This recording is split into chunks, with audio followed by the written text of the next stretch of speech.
Si'otofa, everyone. Welcome back to our Pacific Morning Show. Good morning. I hope you guys are great. If you're dropping the kids off to school, drive safely. If you're going to work, also drive safely. And thank you so much for coming back to our Pacific Morning Show. On today's show, we have a very, very special... I don't know about that, but we have a guest today. We have a guest today on the show. Now, he's a very good friend of mine, small business owner, tattoo artist, a amazing son of Tonga, the original MMT enthusiast, a loving father, and a loving husband. We are here welcoming the one and only Geoff. My name is Geoff. Okay, guys, thanks for having me. I'll see you later. That's it. Welcome to the show, George. Oh, sweet. Okay, so we start. Okay, I'll see how it is. Okay, all right. Tamati from One News. I still haven't seen you. I'm still, oh man. Okay. For everyone who's not caught up, Geoff did a piece on MMT with TV1. TV1, and they got his name wrong, and they called him George, right? I remember watching that, and because I remember you had one point on your Instagram. You said my username was right there. It's Geoff, not George. Yep. And it was on the car too. And I was like, what is this inside joke? And then I went back and watched the thing again because I didn't catch it the first time. And I was like, how dare he? That joke has stuck for 5 years now. And I just brought it back. Cool, great podcast. Thank you, guys. I'll see you later. Now, how are you today, Ducks? Yeah, not too bad. Came from the gym, full of caffeine and pre-workout, so I'm ready to go. I'm ready to say some things, clear the air, and promote my new business. Straight into it. And promoting new business. Red Sky. Nothing, similar to Blue Wave. Not like it's the opposite sides of the spectrum or anything, but Red Sky. How's your morning been? Yes, it's not too bad. You came out from out west. From out west, yes. Good old the Wild West.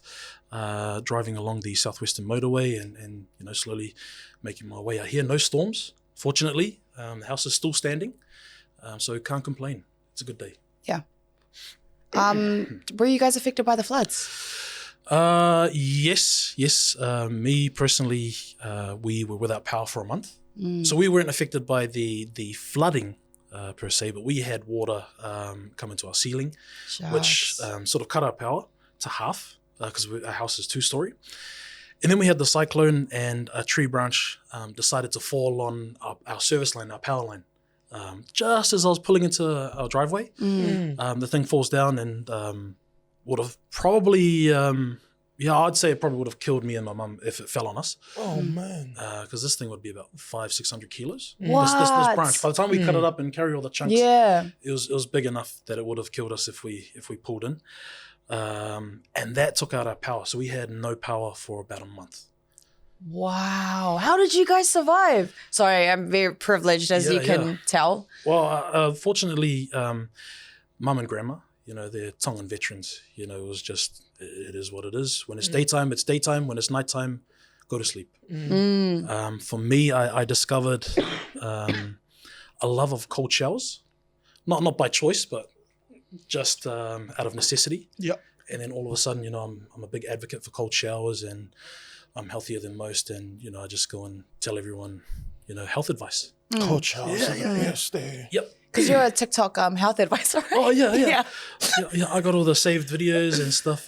Tell you about these candles and things that you should and shouldn't do and stuff like that. So it's it's been a very interesting first half of the year. Can we talk about cold showers?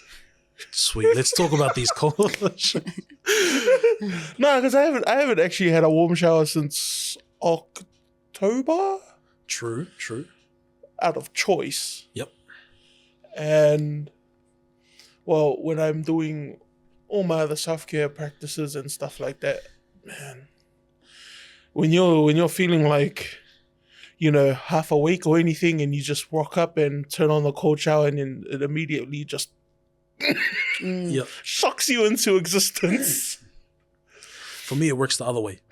So I go into a cold shower with a lot of tension, anxiety, stress, having a family and whatnot. And and a mother and a wife and all these things that just stress you out.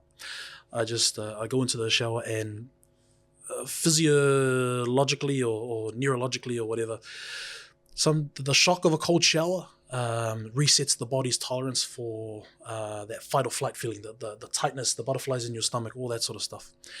And so by the time I leave the shower, you know, the stress of being married and living in a house with your mother and all that sort of jazz just leaves the body. The real stress was actually that cold water hitting your forehead, the back of the neck, where all the tension, the migraines live, and everything like that. And I sleep peacefully after that. Then I just stock up on some magnesium as well, which is good. Magnesium, hit the magnesiums, they're good for you. And I sleep wonderfully. And then just stress the next day. And then just stress. We can always cover it with a cold shower. Yeah. Have another one. That's it. Yeah. That's it. Geoff told me to have a cold shower. So I had my first yesterday and I actually did have a good sleep. So thank you for that advice. TikTok PhD holder. Yep. Have a cold shower, guys. Yep. It's good for the morning. What's something that you know, or a quote or a philosophy or an idea that's stuck with you that has kept you going through the hardships that you faced as a person? As a person, well, there was this great philosopher, a very wise man, who once phrased or coined together this phrase. Are we allowed to speak freely? One swear word? One, or should mute it, or just We'll substitute it. substitute it, yeah. When I type it on my phone, it goes like this. It goes, duck it. It is what it is. But that, you know the word. You know the word. Yeah. And basically, post-COVID, or post-2020 COVID, going into 2021, the things that tend to just pile up in life just sort of put you in that space where you're in your fight or flight, and even you get into that point where you're beyond fight or flight, and all you can do is either have a bit of a fat cry, which sometimes you need, but in most day-to-day plans and everything, that doesn't involve time and space to sit down and feel sorry for yourself. So I just live by that phrase, duck it. It is what it is, and take a deep breath. Have a moment where I sort of acknowledge that, you know, things are a bit tough, and then I'm back into it. Just hide it, put a smile on my face, you know, do what men are good at doing, hiding emotions and feelings, and it's my superpower. I just live in that and just run with it, and it works. Wow. I'd say eventually I will have to address a lot of my stress, my anxiety, and sort of really figure out what it all means. But for now, when it's go time, that just helps me put all my personal things to the side and just look at the greater mission, things I'm doing, and just get on with it. Which is it's not a bad thing. Sometimes, if of course, if you don't talk about your problems and you don't have a healthy team or a good team around you, it can become unhealthy. I dance around that line of healthy and unhealthy, not because I don't have a team, but because I have a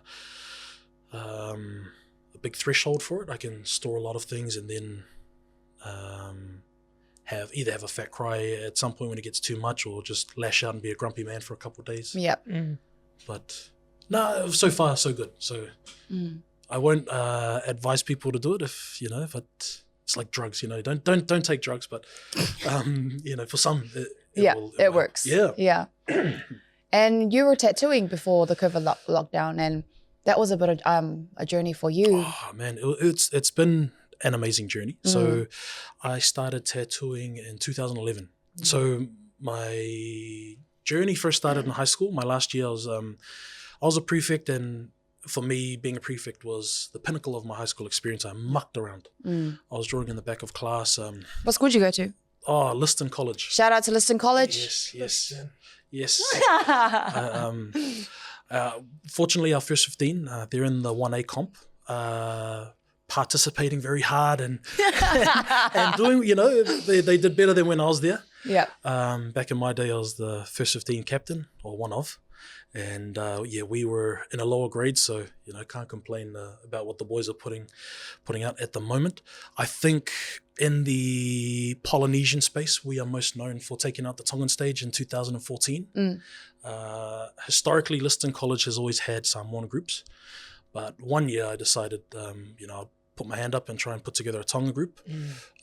Got together some amazing tutors, some amazing families, and we took out the Tau Whanganua. Nice. Congratulations. Big thing on the Tongan stage. Yeah. And we came second equal in Tama Ulu. So it was a good year. It was a good year for us. Yeah. That was the year, 2014. That was when the stage fell apart or something. I think it was either the Weather or Wesley College had their set, but the stage fell apart. Wow. And I think they had to postpone the awards day to like Tuesday the following week. So it was Friday, Saturday, but the Saturday got postponed till Tuesday. And so that's pretty much probably what our little claim to fame. Yeah. And stuff. So my drawing journey started at Liston College. I decided I wanted to get a tattoo at the end of the year. So I started drawing and started designing, and fortunately for me, I had a bit of a technical hand. I could draw straighter lines than most fellas. And so I started to get a lot of credit from the boys, a lot of kudos. And by the end of the year, What kind of things were you drawing at that time? Poly designs. Oh, cool. So rather than doing my homework and actually investing in my education and stuff, I was going home. I was searching up videos on YouTube. 10 years ago, if you searched up a compilation of tattoos and stuff, you'd be watching and hit the pause and, what's that pattern, or how's he drawing this? I was watching these old school videos from an amazing artist called Freddie Frost in America. He's like on that OG status. So I was referencing a lot of his stuff, trying to search up Tongan patterns, designs, and everything. And by the end of the year, like I had square eyes or I had googly eyes. I'd look at a wall and I can see patterns running up or things like that. Almost unhealthy. And so my dean at the time saw potential. He saw some passion in me. I had nothing else really going for me. I knew I was just going to leave school and get into the workforce. And so he told me if I behaved at least for the last couple months of the year, he would buy me a tattoo kit. What? Yep. What a cool freaking principal. Yeah. No, Dean. Sorry. Oh, Dean, yeah. And so... See, those are the kind of teachers we need in our schools. Yeah. Unfortunately, he's not with us today. He passed away a couple of years after I left school, and I never got the chance to actually tattoo him or, scar him up or anything, or, do a piece on him once I had established myself. Rest in peace. Yeah, Steve DeManuel. Well, it's not like he'd be watching this podcast, but shout out. He is not jokes. But Yeah. So I actually was able to honor him and remember him in my journey when I named my daughter. So I got a daughter. She's about 15, 16 months. She's got one of those Tongan names where it's like a big sentence, long list. You need a second piece of paper on your birth certificate just to fit the name. And one of her names is his last name in the middle there. Wow. So I wasn't going to name my daughter Steve. So I thought, okay, the next best thing is to include his last name. And that's a story to tell, later on as she grows up and things like that. I got to contact his parents back in England and just let them know, hey, look, I always remember your son. He was a big inspiration. And, he's remembered through my daughter's name. And so that's an awesome story which I get to always share and remember with people about this dean that saw something in me, as well as many others. And the reason why I was able to tattoo this long was because of him. So we sort of we skip school, so we're out of school. He's bought me my tattoo kit. It gets delivered. I start practicing on mates of mine. Absolutely chewed up these poor fellas. By chewed up, I mean I was doing things on their skin I had no clue was bad and wrong, and all the gear and no idea. And fortunately enough, through keeping my progress photos and everything like that, I actually saw little improvements. So from the year 2011 to 2012, I had actually put together a good enough portfolio to apply for an apprenticeship. And 2012, I get my apprenticeship, and that journey for me was hard yakka. So I started off at Otautahi Tattoo on K Road, and then shifted to their second branch on Lincoln Road, which ended up becoming Lincoln Inc. And I was under an amazing fella, his name's Mike. Taught me all the old school ways of tattooing, the hard work that was involved with apprenticeships back in the day, before a lot of the PC stuff took over. And through that, I learned a lot of my, I'd say, shop manager skills or management skills, consultation skills, all those sort of things, dealing with people. I then took a break from tattooing and decided I'd study graphic design, because I thought the idea of graphic design would sort of support the tattooing and being able to use Adobe and stuff. And that's when I met this handsome gentleman in front of me over here. Disgusting. We met at the, what are they, Amataki Loa. Ooh, that's the disgusting. 10 years ago. 10 years, yep. So that's where me and Isoa's story officially starts. But it actually runs deeper and stuff. Yes, as we found out during lockdown. During lockdown. Yep. When we weren't breaking the rules. Yeah, back when, it was all clear. Yeah. Yeah, I found out that my, my old man worked for your parents. Back in the day.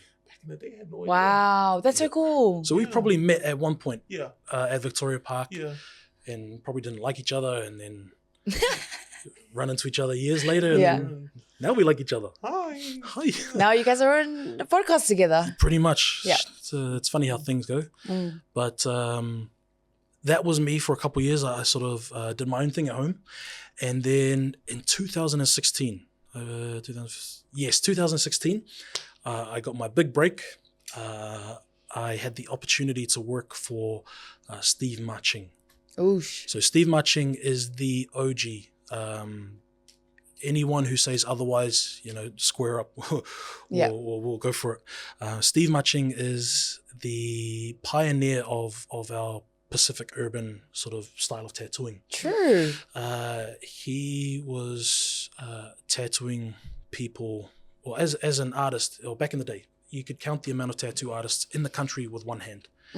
And Steve Marching was a Samoan, in that space, dominating in that space.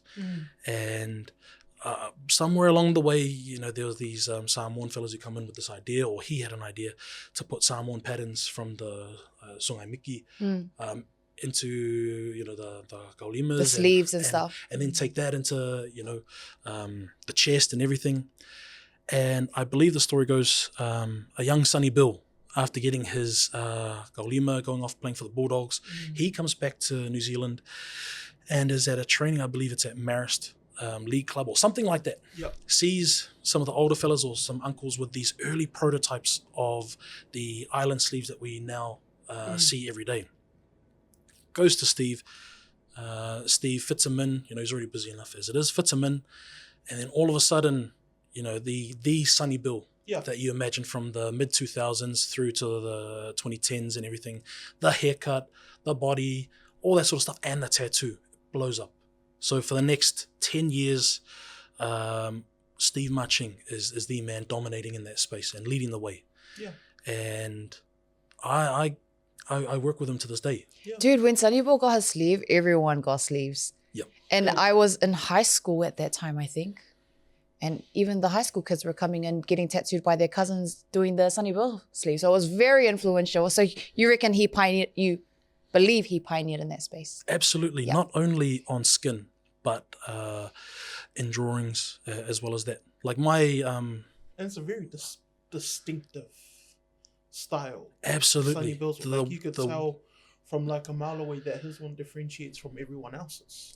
So you can look at a young kid's drawing, the exercise book from school, from Kelston all the way down to Mangere and everywhere in between. And you see these patterns drawn in a certain way and they're sort of layered and overlapping and everything like that. You know that came from Steve Marching. or his inspiration, and people have taken it and evolved it and everything, and to this day, still number one. Well, some people might be, oh, but The Rock did it. But The Rock's got a different style, though. Well, he's got a different style of tattoo. Yeah, well, And I don't think The Rock's hype was as big as an outsider, as someone who doesn't know tattooing, The Rock's hype on tattoo wasn't as big as Sonny Bill's. Not at all. The shoulder. But his one's like what, Marcasian, isn't it? Yeah, Marcasian. It's not Samoan. Yeah. Yeah. And I think I can't think for The Rock, but I imagine the criteria someone in America or Polynesian in America has in order to get a Polynesian tattoo is very different to what we have here in New Zealand. Yeah. So representation is quite big here in NZ. In Auckland, we have the biggest population of polys and everything.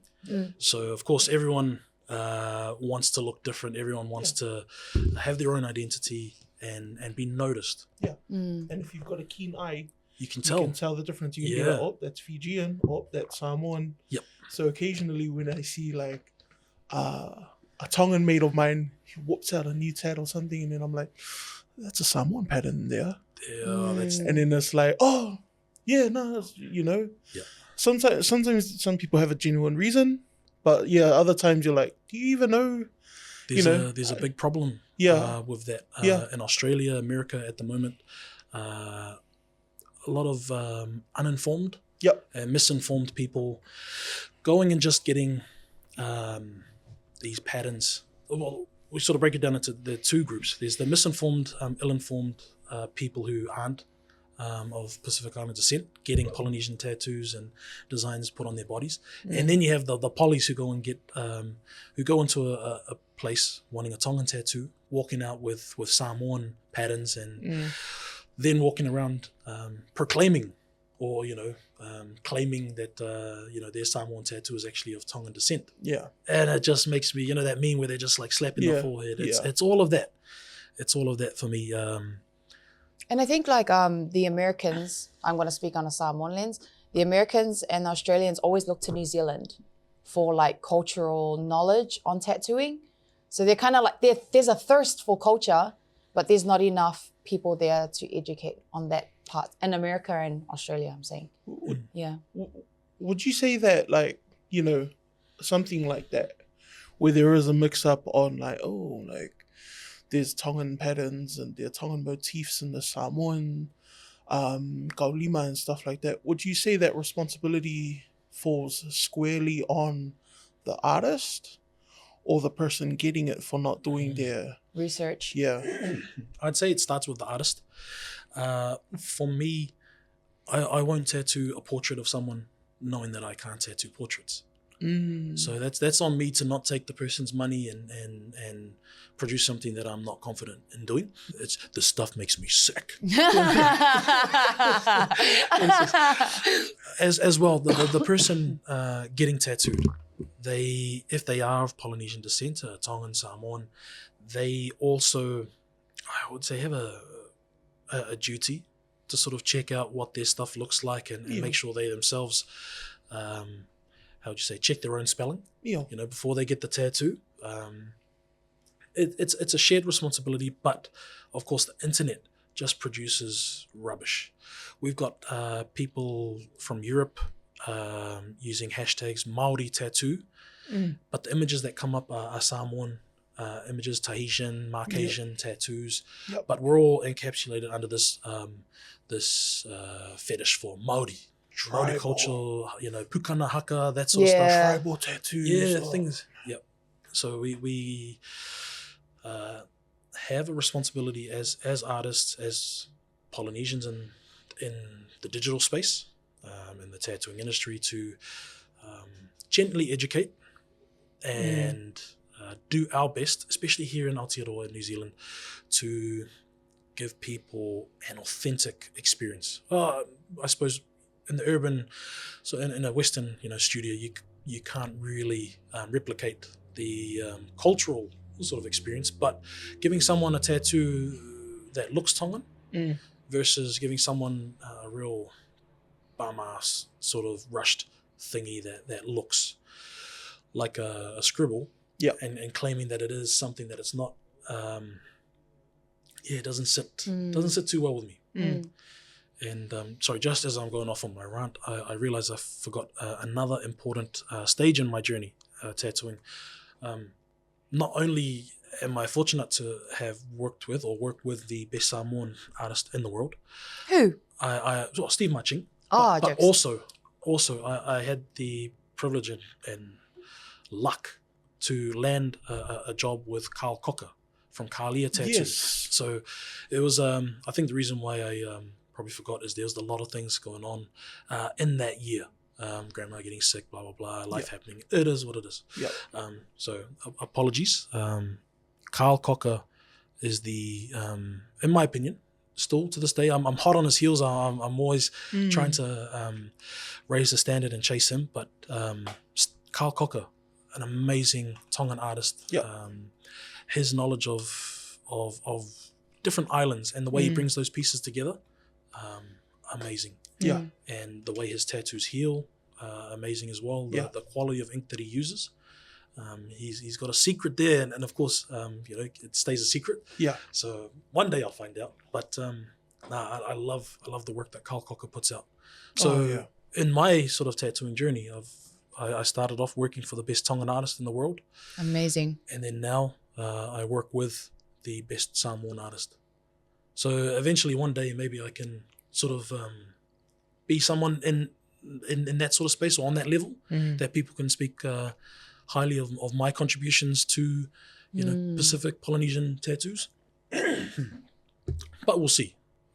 I might fall over tomorrow and break my hand, and no more tattooing. Hey man, what is it? You've done quite a bit of work on some of our own mutual friends, and I know that they all wear their ink with pride, because not only is it's beautiful to look at, but it's done by someone that means a lot to them. So I know that in our own circles that overlap.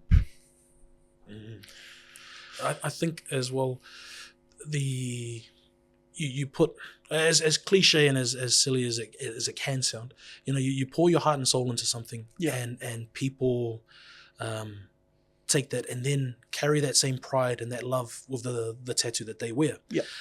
During the MMT season, 2017, through till this day, when I started tattooing Tongan shields, Tongan sealers, the movement and the energy behind that was just unmatched. You did one on yourself during lockdown. I remember watching that whole live. That was my self-harm. I was angry. I was dark. I was mad at the world. I knew the gym was going to open up in a couple weeks, so I had to tattoo, get this Tongan shield done before I went back to the gym and started training again. So I did that 7.5 hours, and a broken back later. I wear it with pride, and it's there, still there. And then I suppose maybe you can bring up a video, sort of showing. I will. We'll take some photos. The Instagram and stuff. Man. And it's that Tongan pride, that the Tongan starter pack. You get the 676, you get the Tongan shield, or maybe you get it twice or 3 times. Yep. The current, thank you. Thank you, Ryan. The current, how would you say, record? Thank you, Ryan. The current record is about 4 Tongan sealers on someone. What? So there's one mate of mine, good mate. He's got a Tongan sealer on his wrist. He's got a Tongan sealer on his shin. He's got a Tongan sealer on his back. So Tonga is spelled T-Shield-N-G-A. Yeah. Yeah. And I think there is a shield somewhere else. So he's got 4 Tongan sealers. That's crazy. That's nuts. That's my whana. That's the Tongans. And the people who get those Tongan sealers, those tattoos from me, it's not just the sealer, it's the belonging, it's the little the parading sort of spirit, that mawhana sort of attitude. Not only did you get the Tongan shield, but you got it from someone who's diehard. Yeah. And that's the sort of energy and love that I put into my work. And it shows the people. I've had instances where people have spotted each other in public, no clue who each other are, but they see the shield or they see the tattoo and did Geoff do that? And then yeah. And so For real? I've had that. That's buzzy. So it's certainly not like on a grand scale where you have international artists sort of recognize, or have their work recognized, but on a community level, to be at some public event or a parade or something, and then you see a toko with the same Tongan shield as yourself, and then all of a sudden, oh yeah, Geoff did that. Oh yeah, I hate that guy. You know, all of a sudden it's cool. Yeah. It's cool, and I love it. Oh man, no, that's and I'm enjoying seeing this all of a sudden renaissance in in Tongans willing to get tattooed, because even though Tonga wasn't necessarily colonized in the traditional sense, but we've picked up behaviors from the missionaries, i.e. Tongans. Tattooing fell way out of favor from Tongans. So it's amazing to see. Why are you holding the flag there? for? Oh, I'm just... Are you trying to scratch your back? Oh, sorry. So it's good to see that we,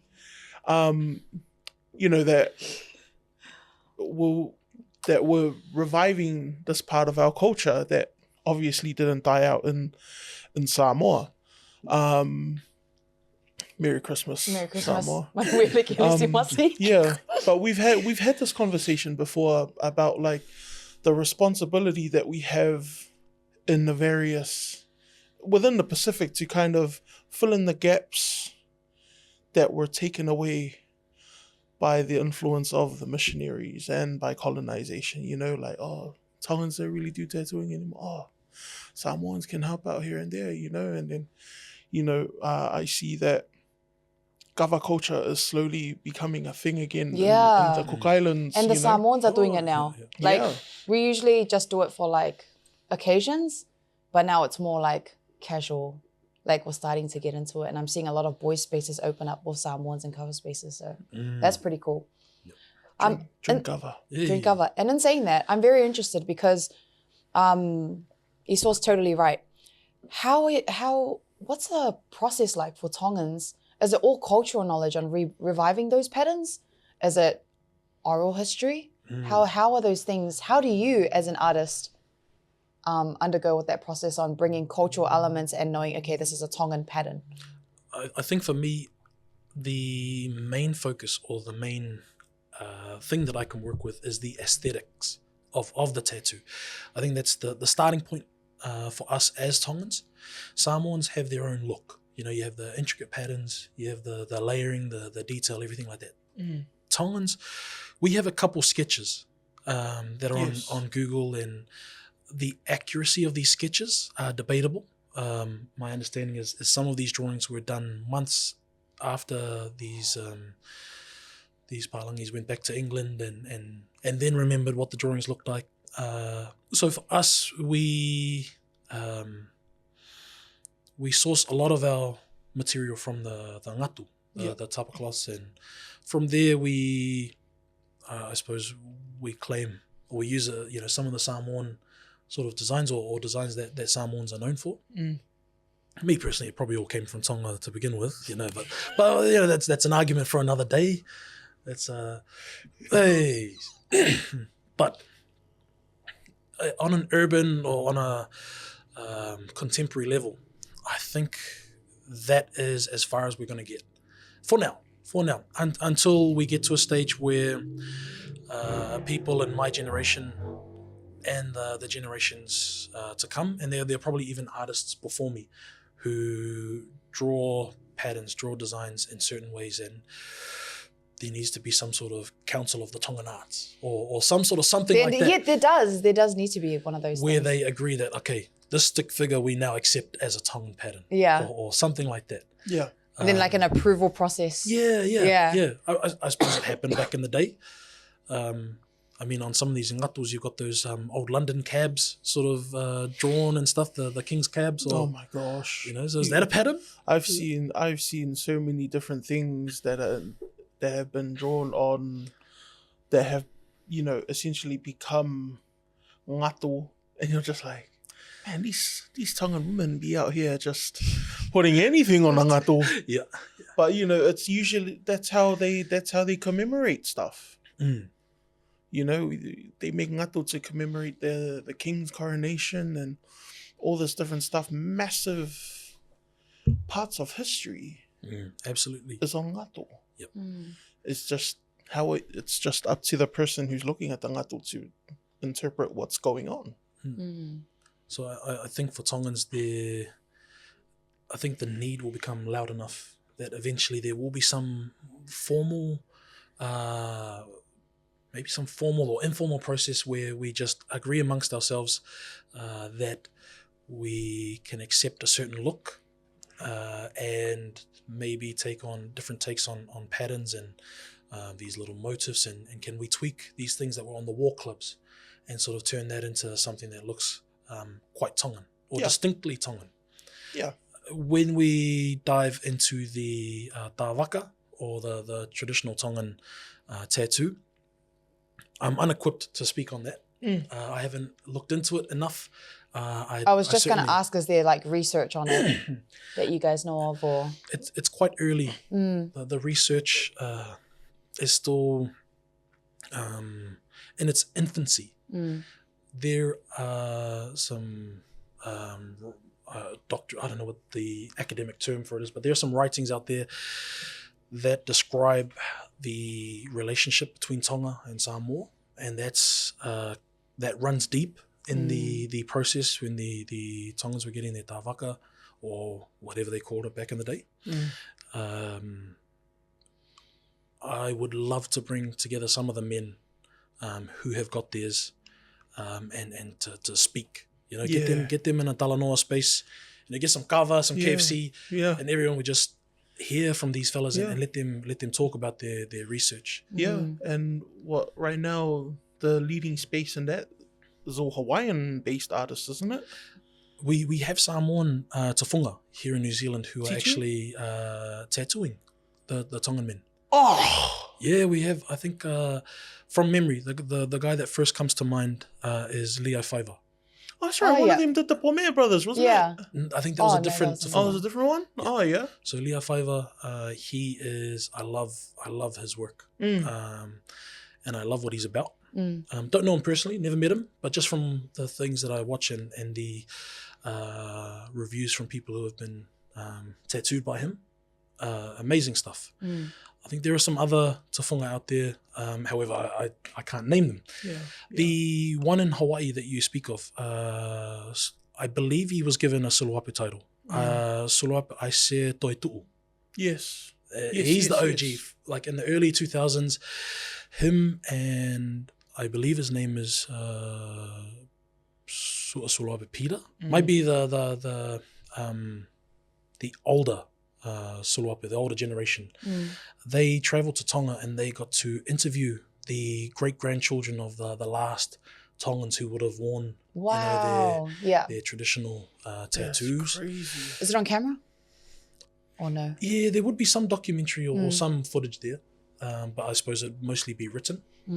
And Isaiah, he paved the way for it. And 20 years later, you know, here we are, where we're starting to see some Samoan tafunga come through and bless the tokos with their tāwakas, and all of a sudden you get the Tongans starting to do their poses the way the Samoan fellas get to.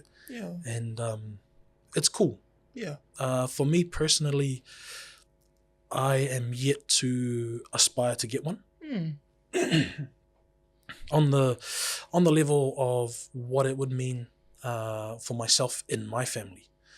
If I was to get one, it would be beautiful, and that black ink would contrast lovely against my white skin. But I am yet to convince my family of what that would mean. My greater family. You know, I mean, I rock up to the next family event and I've got one of these and I'm wearing my short shorts and stuff. At this stage, I wouldn't be treated any differently. There wouldn't be any extra expectation of me as a leader in the family or as someone with this, I suppose, higher designation. So until we catch up on that side of things and accept it as a community, maybe within my own family to start with, I will wait until the right time. I mean, it's been a couple 100 years since, you know, all like tattooing has meant anything in Tongan culture, unfortunately. Yeah. You know? So it's up to us as custodians and flag bearers of the culture to kind of navigate how that looks within our own circles. Yeah. I've thought about it, whether I would get it or not. As the eldest son of my dad's line. My dad's the younger son, but he's the only one that's got sons. So everything falls on me. They'll be like, okay, Olomotoai family, he's the head of the family. That's me, unfortunately. Sorry, family. You have to put up with me. Yeah, would getting the tāwaka make any difference in how I take on that responsibility? Probably not. But when I think about doing that, about getting it, the Samoan saying there's I don't know what it is in Samoan, but a really good friend of mine, his name's Tupu. He says, you gotta tattoo your mouth before you tattoo yourself. Yeah, tattoo your mouth before you tattoo your gamo muku. Oh wait, you might have to cut that out. I don't want to get dragged by Samoans. But yes, that is a saying. So learn your language first before getting anything. Yeah. If you don't know the traditions, the way we do things, how we speak, it's not valid. Yeah. Yeah. Yeah, so I still feel real like hardcore imposter syndrome. Even though Tongan was my first language, I'm fluent. I understand a lot of our practices, but I'm still like on this crazy journey learning. But yeah, I'd love to get it one day, but when I'm ready, But yeah, Merry Christmas. Merry Christmas. MMT. I will also say, boom, there we go. I will also say that some people say that the Tatau is a rite of passage into Samoan culture, but that's where all the debates you see, the malu debate, the thing in, it's just ongoing. So don't cancel me. That's what I'm saying. Yeah. Fair enough. Yeah, and we see, that's an ongoing, that's an ongoing thing we see within everything that's going on. So whenever I see like a malu debate or a Tatau debate, I'm like, no, that's a Samoan thing. We'll let them handle their business. We'll be over here talking about fahus and all that sort of nonsense. Burn. That video on TikTok? Yes. Yeah, just gets, Yeah, the fahu system is interesting. I haven't found a doco yet to watch as a Samoan to understand it. Nah. It's your dad's older sister. There you go. That's your fahu. Yep, so Isoa doesn't want to get into that topic. He doesn't want to get into that topic, but maybe a discussion for another day. But thank you so much for sharing that. That was, I learned a lot. As you can see, I've been shutting up most of the episode because I'm giving a safe space for these Tongan men to share their thoughts. And That's the last time we're having Tongans. We're never having Tongans. He's white. But like, also saying that, freaking men's podcasts are getting dragged through the mud on every side of social media. Yes. There is a stigma that men's podcasts suck. Yeah. I suppose the moment you see two men on a table with like 10 women and stuff, just run. Stay away. Yeah. I watch Fresh and Fit. Which one's that one? That's the one. Oh, that's two guys. okay, so that's Myron and Fresh, and they're like. Okay. But aren't they like girls from like OnlyFans and stuff like that? They invite like various different women. Oh, okay. But usually that's it. And the ones who make it to TikTok with the shorts, the short clips and stuff, are generally the ones who say silly things. Yeah. Or they get ladies who aren't really well versed in certain topics like families and stuff like that, and of course they get into the whole gender roles and this is like a setup. Absolutely, yeah, absolutely. And it's unfortunate that these sort of podcasts thrive. They get the most clicks. Yeah. They are the ones that are all over TikTok and get reposted, and the girl gets roasted, and then it's a win for men and stuff like that. And it fuels the gender war. And it's so cringe when people send me those videos and they're like, woman, I've had men send me videos of those things and I'm like, this is all set up coming from like a content lens. It's all set up. Those girls are there on purpose. Why didn't he get someone on his level who can discuss that topic, who has like, done research and stuff? But they don't. They just... a woman on his level wouldn't. Cause it's true, too busy true. for something. But... Busy with her family? Yeah. Oh, no. You might get cancelled. What is it? I watch it for what it is. To me, it's like theater. It's a dance. I watch it and I'm like, look, some of these people genuinely think like that. Cool. Some people, sometimes it's heat of the moment. You say whatever you want, and then you think, and then I'm sure the people go back and then they think, oh man, I really said that. So. Often I think people, their goal or their aim is to win the argument and lose the person. Yeah. Rather than trying to actually win the person over with your idea on things. Or even on a confrontation level, like just in general, not even in podcasts. I think when we're sharing our ideas in spaces like this and in those sort of podcasts, people haven't developed their communication skills or even their, the emotional maturity. And they're looking to the internet to develop those skills. Yes, and then you end up with Fresh Fit and Myron and stuff like that, and then you believe that all women, think on that level, and then you think men, in order to be masculine, need to be toxic, almost macho. The entire confirmation bias comes in. That sort of stuff. And all of a sudden you got like a big sausage fest, where fellas are just like G'ing each other up for being dickheads, and then you've got that's to all of you men who are top G's out there. I'm a top G. Say it to the camera. I'm a top G. I'm cutting that. Cancel. Just kidding. But it's that kind of content that thrives, where it's always it's negative in nature. But that's human nature, it is. Unfortunately. Do you think, though, that it was birthed out of this modern feminism? I think it may be a male's response to the radical feminism, where we're celebrating all the names that men have given women, whores, sluts, and we're kind of owning it. Okay, I'm not going to say where. You don't know my identity. Anyways, women are owning the things that they've suffered through for a lot of times. And now we've got a space where it's like woman empowerment everywhere, in politics, media. Literally, if you're a woman, you have more advantage of getting work in media. And this is not a conspiracy theory. This is something I've experienced in the industry than men. They would rather have women host sports shows who don't know as much as a guy who is skilled than a guy who was skilled. And I'm telling you now, it's in the industry, and they'd rather have women leading shows. I'm gonna get cancelled now. Yeah, Esau's looking at me. He's like, say a sexist joke. Say it. No, I'm not. No. I'm not, because I've seen this firsthand. Yes. See? As someone who's just recently, as of last year, become an avid fan of the NBA. I'm like, oh, you seeing it? Some of these analysts and hosts don't know what they're talking about. Not gonna say any names, but LeBron James. LeBron James. I hate LeBron James. Oh no way, he's a guy.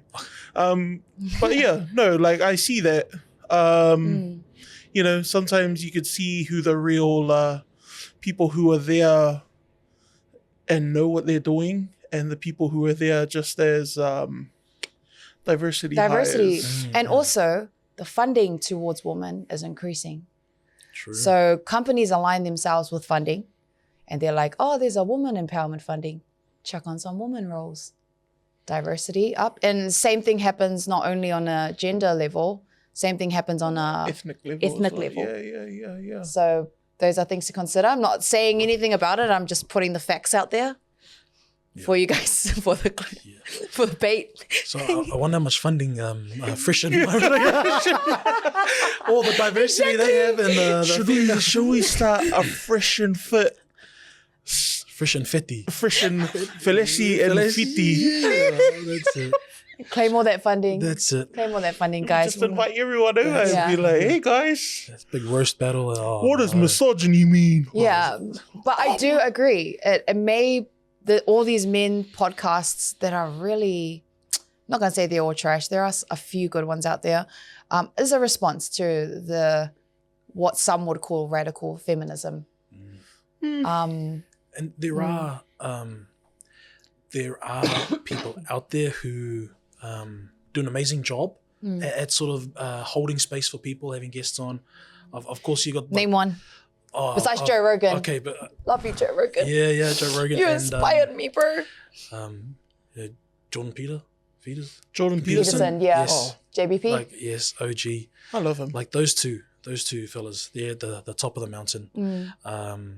I saw recently there was a podcast, but it was recorded like I think on a stage or something with I believe it was Matt Walsh or one of these conservative guys, and he had someone who looked like a liberal activist or something, and these two were discussing their ideas in such a safe, well-mannered, respectful way. Yes. And ideas were not shouted at each other. Ideas, there wasn't any over or speaking over anyone. And if we, showcased more of that, I think we wouldn't have as many problems out in the public space. Yeah. Because people would see that this is how you practice, good confrontation. Good communication. You can have a debate, still leave being unconvinced with the other person's argument, but respectful at the same time. Yeah. Amen. There's this video from one of Joe Rogan's podcasts where Joe Rogan's literally talking about hunting, and Russell Brand is his guest, and Russell Brand is I've seen vegan. That one. Yeah. He's sober. He's all of that sort of stuff that And at the end of it, Joe Rogan explains why everything, and at the end of it, Russell Brand's kind of just enamored. He's just like, oh, I've never heard, like that, I've never thought that it was like that. That it is actually respectful, that you use every part of the animal. And then at the end of the day, you could still tell that Russell Brand still went home to his vegan meals and all that sort of stuff, and Joe Rogan was still. It's just, what is it? The fact that these debates and stuff has kind of morphed from my argument's louder than yours, or I am right, you are completely wrong, to the point where it's like, no, like, I want to understand what your way of thinking is. That's what it should be. And I think the mix-up comes from the ideological warfare that's going on, the left, the right. And people are having actually a hard time differentiating ideas and not mixing it up with respect and respectful conversations. Yeah. Because they've detached themselves so far that your idea is hate. Yep. They're not able to see you as a person. And I'm really passionate about bringing that respect. And that's why I love Pacific cultures, because in Samoan culture, you can come together respectfully and have a conversation that's totally disagreeable. But at the end of it, you leave with love and respect. But right now, we're in a stage where people are unable to separate those different things. This is what respect looks like. If you believe in this right-wing idea, you're trash. You're a bad person. Yeah. If you believe in this left-wing idea, you support the devil. You support, it could be anything. But I'm really curious as to how that will develop moving forward and stuff. It's not looking good right now. Yeah, well, we need to protect platforms like this where positive confrontation is promoted. Maybe not every single podcast, but where you can share your difference in ideas, and the tone and the energy of the argument is like this. It doesn't need to become a shouting match. It doesn't need to be something that divides us after the interview, after the podcast. It's almost too healthy. It's almost like boring in a sense, or you sort of assume that it's not going to get clicks. Yeah, because it's too nice. So what you're saying is that we should yell at each other right now. Yes. Okay, I think you are completely wrong, Geoff. How dare you? The tattooing started in Tonga. These Samoans. Men are trash. I like medium rare chicken.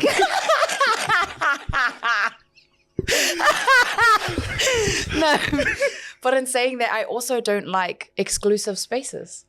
Oh no. Yeah, because I measure things in productivity or like impact. I don't even like the men's podcast that they're doing, like keeping it strictly men, because it's like, and then I don't like when women say men don't have that men cannot speak on our issues. Abortion. That's different. That's different. Here's your clickbait. I'm dangling. Here's your clickbait. That's different. That's it. See, that's what I mean. Like, I believe anyone can have a say in anything. And if, like, that's just me. There is a bad to it and there is a good to it. But to limit, like, saying men can only talk about men's issues, you're taking away so much impact and growth from a conversation by disallowing people to come in. Because you can learn something. Yep. You can learn something from anything and anyone. Why are you guys quiet for? No, it's because you want two different things. Yep. Like, the way I see it, like, yeah, certain people, I still believe that certain people shouldn't speak on certain things. For an example? For an example, I'll use the NBA as an example, just as a safe example. Woman. All right? No, I'm not talking about women. Okay? But the NBA, in a sense, like, you know, Charles Barkley, one of the best NBA players to ever play, has never won a championship. He can't sit at a champion's table, and he's openly admitted that, right? With guys like Shaq, Michael Jordan, Magic Johnson, Larry Bird, like all those guys, they're champions. They can discuss what it means to win a championship. But Chuck can't really say too much because he's never won it, right? In that sense, okay. In a wider basketball sense, okay. Charles Barkley can join in the corridor, right? But safe spaces need to be like men's spaces and women's spaces still need to be there because they're where we feel safe. As someone who hosts a men's space every once a week, our guys come in, all their hats left at the door, their professional hats, their dad hats, they come in as men and they share and they cry and we eat, all that sort of stuff. So spaces are needed, but sometimes some people just don't need to voice their opinion on certain things. I think that is a trap. When you were speaking about the men's Talanoa space, the one that you hosted and you're a part of, that is the personal experience. And yes, I think, you know, keep the women at the door. You know, these are men talking about men issues. Where it starts to get murky is on the societal level. So when you sort of dive into that men's opinions or people's opinions, I think there does need to be space for that. There do need to be men who speak up about abortion, because it takes a man and a woman to make a child or to bring a child into the world. And money's involved. Taxpayers' money is involved. So I get where you're coming from the societal level. And you can have a different opinion on these things. Where people get lost is the way you champion idiots to you know, hold your flag or carry your argument. When you have people who don't know how to hold space, who don't know how to let someone speak and someone finish their point before you interject. People can't remember often what the point is that they're arguing against, so they have to interrupt to get out before they forget. If we grow the idea of safe conflict or good conflict or take the stigma away from the word conflict, we can really progress these sort of ideas. No doubt the more I sort of dive into, you know, generally men's mental health, the more you see these fathers who speak on abortion, speak about not being able to see their kids, Of course, every single situation has its own caveat or nuance, but being able to speak freely and safely and making sure that you're not losing the person is super important. And I think we need to stay in the taboo. We need to keep diving in and out of that to progress these ideas and to challenge it. And it is uncomfortable. And I often have very uncomfortable conversations with people I tattoo. There are people who don't agree with my generally conservative approach on things. Yeah. And it's exciting to finish the tattoo or finish the conversation, and I haven't lost the person, or we are generally closer to the middle ground than before. And generally speaking, the things that we both or in a group setting would touch on would get us all cancelled by today's standards. Yeah. So it's quite exciting to see this space grow, or the need for it to grow. Yeah. I mean, we'll use you and I as an example. Like, Geoff's quite conservative. The pandemic affected us both in different ways. Our viewpoint on how everything kind of went down with the lockdowns and all that, kind of different. But has that stopped me from being your friend? Hell no. Exactly. Has that stopped us from, like, you know, occasionally shooting the message to each other and be like, hey man, how's everything? How are you, Toko? No. Did it stop us from meeting up during the lockdown For a walk at the basin? No. And then me falling flat on my face. Oh yeah, I fell. And then my nose started bleeding. Yeah. And that wasn't me tripping you up because you had a different point of view. I promise you. It was the curb. It's a It conspiracy. was the COVID. Oh, nah, but I love that we can come around the table and talk about this stuff, you know? Like, this is not overly clickbaity stuff. But it's healthy. No. It's the boring, it's the small stuff, but it's the little muscles that if you train the little muscles, then, you know, you'll see results in the greater lifts, or, you know, the lifting of society, of the Polynesian Talanoa space. Hey! Coin. Hey. All right. MMT, baby! Thank you so much. Honestly, I've honestly loved this episode. We're wrapping up to like nearly an hour now. Are we wrapping up nearly to an hour, Ryan? And I just wanted to thank you, Geoff, for coming on and sharing your wealth of knowledge. This is the last compliment you'll get from me, but I have to do it on the show for funding reasons. But thank you to myself for facilitating this men's No, I'm kidding. Okay. Thank you, Geoff, for sharing your wealth of wisdom. You are so awesome. I hope the Tongan tattoo space grows. I hope you go back to doing tattoo and what you love. You will be going back to tattooing and doing what you love and reviving that part of Tongan culture. Thank you for sharing this, your thoughts on men's spaces and how toxic, I guess, men's podcasts are being perceived in that space. But I'm going to give you last 2 minutes of our show to say whatever you want to our audience. Even if you want to promote Red Wave. Red Wave. Red Wave. I mean, Red Sky. Red Sky. Red Sky. Red everything. Red flags. Oh my god. Exactly. It's red. What is it? Red Sky. Red Sky. Blue Wave. Green Earth. Ooh. Yellow That's people. my company. Yellow animals. Okay, so I suppose if I have the floor for the final word, is there an inspirational track you can sort of bring up, or can we cut something in as I speak? You know, something. Can we Get away with that? Maybe not that. Maybe not that. No way. No way. Across the wall. When you saw me and you didn't even help me, don't be looking at me. Okay, I suppose.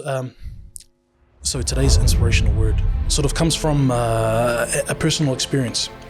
So as I was driving here this morning, I finished my gym, did my training, worked really hard for it, stopped at the bakery along the way, got a pie, hot dog, and a coffee. You know, you gotta fuel the body to perform these sort of, you know, heavy lifting. On my way here, the van that I drive is a manual, and so in my one hand I'm steering and I'm holding my coffee. In the other hand, I was trying to eat the pie and change gear. somewhere along the way, taking a turn and getting to the motorway, I realized I was doing too much. Now, should I put down the pie and the coffee? Maybe, but I don't have a cup holder. So I thought to myself, okay, I'll do what I can do. Yep. I'll find my balance. And what I did was I took my last bite of the pie, I put it down on my seat, and I thought, okay, I can manage this. I can pass the coffee between hands, in between changing gears and steering and indicating and all those sort of safety measures. Once I was on the motorway and I'm cruising at the speed that we're allowed to, then I whipped out the pie again. It was a more appropriate time to eat the pie.